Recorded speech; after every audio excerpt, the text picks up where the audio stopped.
Контент жоспар дегеніміз ол сіздің жүргізіп жатқан мәселен бизнес аккаунтыңызға немесе жеке брендіңізді дамытып эксперттігіңізді көрсетіп жатсаңыз, сол парақшаға салынатын бүкіл ақпараттар, фото, видео, текст, стористардың барлығы контентке жасады. Егер де сіз бизнес аккаунт жүргізетін болсаңыз, ол жаққа сіз контентті 1 айға немесе 2-3 айлап та жасасаңыз болады.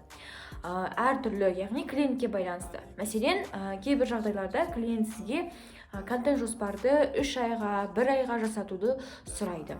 Ал егер сіз өзіңіздің жеке блогыңызды, брендіңізді дамытып жатсаңыз, онда жағдайда сіз контент планды қай уақытқа жасасаңыз да өз еркіңіз.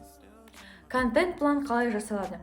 Контент план жасау үшін сіз өзіңіздің жүргізіп жатқан бизнес аккаунтыңыздың, бір тауарыңыздың, өзіңіздің жеке эксперттігіңізді толық зерттеуіңіз керек. Ол үшін алдыңғы менің сабақтарымды қарап шықсаңыз болады. Яғни контент планды біз 3 бағытта жасай аламыз. Ең бірінші бағыт ол ақпараттық бағыт, яғни информационный. Ақпараттық бағытты сіздер өзіңіздің эксперттігіңіз жайлы, мәселен бизнес аккаунт жүргізіп жатсаңыз, сол бизнес аккаунт қандай мақсатта жүргізесіз, қандай тауар сатасыз деген, қандай қызмет сатасыз, соның барлығы ақпарат беру үшін жасалатын контенттің барлығы белгілі түрде 40-50% болу керек, яғни бүкіл 100% контенттің ішінен. Екінші, қай бағытты қолдана аласыз? Сіз көңіл күй көтеретін бағытты қолдана аласыз, яғни развлекательный контент. Развлекательный контент көп мөлшерде болғаны жақсы. Үшінші, продающий контент, яғни сататын контент жасау. Осы 3 бағытты қосып, өз контентіңіздің толық түрлі бағдарларда жасай аласыз. Сол арқылы сіздің контентіңізді оқу, көру, қарау іш пыстырарлық болмайды.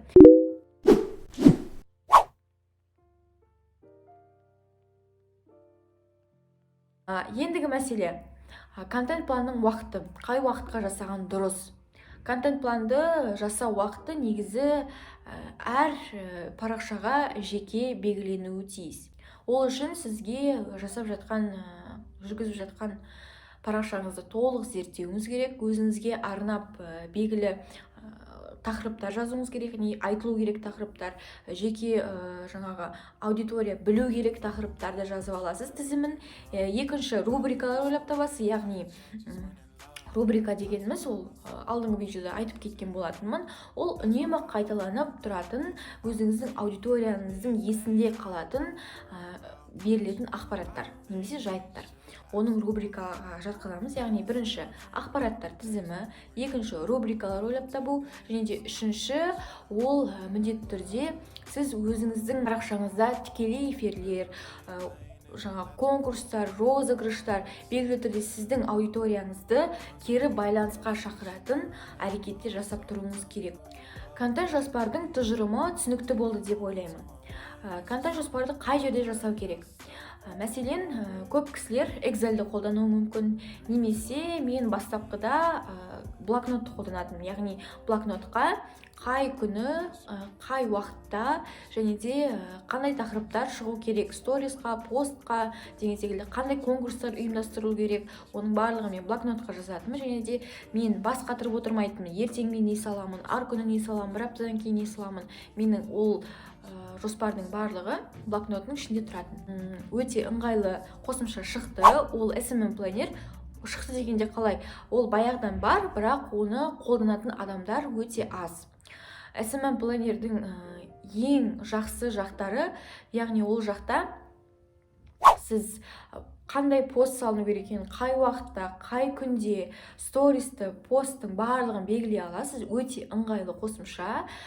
Ол қосымша ақылы, ақысыз деп сұрайтын болсаңыздар, басындағы 100 пост сізге тегін беріледі. Яғни 100 постты сіз SMM планерді қолданып тегін жүктей аласыз. Енді мәселен, бір айға сіз контент план жасайтын болдыңыз. Сізге керек ақпарат тізімдердің барлығы бар. Сіз 2-3 рубрика ойлап тауып қойдыңыз.